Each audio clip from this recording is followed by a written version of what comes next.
Bueno, la historia de Bogotá desde siempre ha sido el epicentro político de Colombia, se fue consolidando a lo largo del siglo XX. En principio la industrialización fue de la mano, como en todo el mundo, con la urbanización, pero en el caso de Colombia lo que la terminó consolidando no es una historia linda, digamos, una historia trágica un poco, que es el conflicto armado colombiano. El conflicto armado colombiano terminó haciendo migrar a muchos más colombianos de diferentes regiones huyendo de la violencia. El desplazamiento forzado, del cual hay más de 8 millones de víctimas en los 60 años de conflicto armado colombiano, trajeron a las ciudades, especialmente a Bogotá, a un enorme influjo de colombianos humildes de diferentes regiones huyendo de la violencia y buscando oportunidades. Entonces eso la consolidó como una gran masa urbana y con la base industrial y luego la base de servicios que desarrolló, pues se convirtió en un gran motor de desarrollo económico y de movilidad social. Bogotá representa solamente el 15-16% de la población de Colombia, pero representa el 25% del PIB de Colombia y el 40% de los ingresos fiscales del gobierno nacional. De manera que esas son sus proporciones y cómo se ha venido consolidando. Bueno, yo que vengo del mundo de la academia, que tengo una maestría en Administración Pública y Política Urbana, debo decir que me declaro Jane Jacobsista, ¿no? Entre esa historia de diferencias entre Jane Jacobs y Robert Moses en la historia urbana de los Estados Unidos, yo soy definitivamente del team de Jane Jacobs. Y creo que además la historia ha comprobado que tenía razón, que lo que hace en las ciudades es ser un motor de movilidad y de inclusión, precisamente porque crean clase media, porque crean además entornos plurales de conocimiento y por lo tanto también de pluralismo político. Y eso es lo que hace una ciudad, no es una mera aglomeración, es la diversidad, el pluralismo, la inclusión, la movilidad social que crean y económica que crean las ciudades, lo que hace a las ciudades. Y por eso han sido el motor del desarrollo del mundo.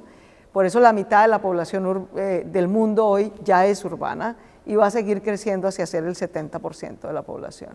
De manera que es cierto que las ciudades crean clase media, crean progresismo, crean movilidad. Sin embargo, hoy, si Jane Jacobs estuviera viva, seguramente con su pensamiento muy agudo y crítico, también diría que hemos empezado a ser parte del problema de la emergencia climática, porque consumimos recursos a una velocidad tal, en un monto tal, de una manera tan insostenible. Jane Jacobs diría, el carro, que fue el gran motor de creación de las ciudades americanas, está siendo el gran destructor de las ciudades, porque su manera de movilizarse en tal nivel de aglomeración quemando gasolina está destruyendo el planeta. Luego, hoy, así como tenemos grandes potencialidades y ventajas como las que ella describía, también tenemos grandes desafíos, y es que si no cambiamos nuestros hábitos de vida, la manera como nos movilizamos sin quemar gasolina, si no reutilizamos en vez de producir más residuos, si no reciclamos, si no tenemos economías más circulares, las mismas ciudades que fuimos el motor del crecimiento, la inclusión y la innovación, podemos ser parte de la destrucción del planeta. Así que está en nuestros hombros también asumir ese desafío, cambiar nuestros hábitos y adaptarnos a los desafíos de este tiempo. Bueno, Bogotá es una ciudad maravillosa, es una ciudad diversa, progresista, es la ciudad más progresista de Colombia. No en vano, yo soy la primera mujer electa alcaldesa en Bogotá. Bogotá ha tenido el mayor número de gobiernos progresistas. Este año, en el 2022, por primera vez tenemos un gobierno nacional de izquierda. Nos demoramos mucho tiempo en tener un gobierno progresista, pero Bogotá ya lleva más de 20 años de gobiernos progresistas. Ha invertido en educación pública de calidad, ha invertido en servicios sociales de calidad y por eso es un gran motor de movilidad social. Sin embargo, yo traje una voz que es la voz de los jóvenes y las mujeres, porque siendo una ciudad muy progresista y muy incluyente, no es una ciudad suficientemente cuidadora. Más de 1 millón de mujeres en Bogotá se dedican a labores de cuidado no remunerado, están en la pobreza por cuidar a otros. Y la ciudad no había creado un servicio social para relevar a las mujeres de esa sobrecarga de cuidado no remunerado. Eso decidimos hacerlo durante mi administración en Bogotá mediante 3 canales. Primero, creando el sistema distrital del cuidado, usando todos los equipamientos sociales, escuelas, centros culturales, centros deportivos, para ofrecerle no solamente a los niños y a los jóvenes servicios, sino para ofrecerles a las mujeres cuidadoras tiempo y cuidado para ellas mismas. El sistema distrital de cuidado en Bogotá hace 3 cosas.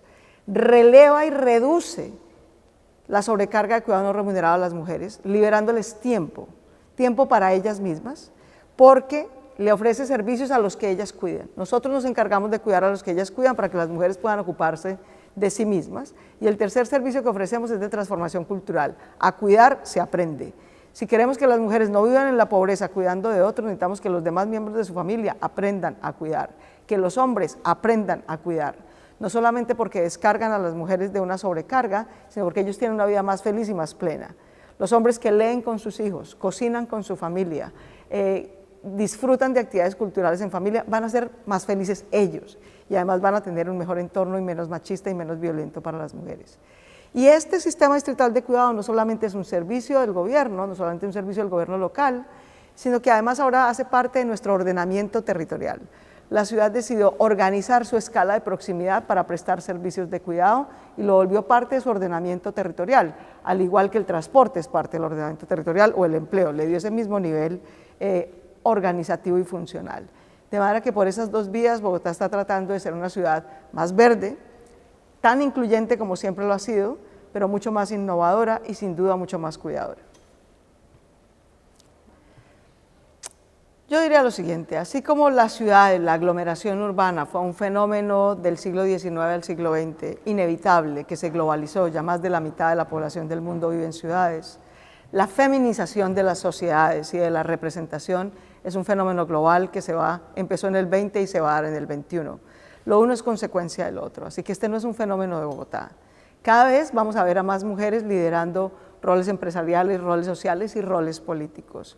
Esa sobrecarga de cuidado no remunerado que tuvimos sobre nuestros hombros, en la medida en que hay mejor educación y en la medida en que hay servicios de cuidado en todas las ciudades, va a ir relevando a las mujeres de esa sobrecarga y les va a dar tiempo que van a usar para representación social, gerencial, económica y política.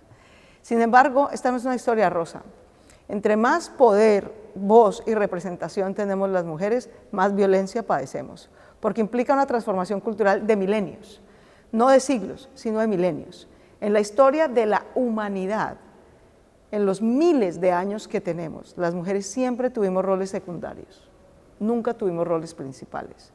Y el paso del secundario al principal lo pagamos con violencia, con resistencia, pero esa violencia y esa resistencia no lo para.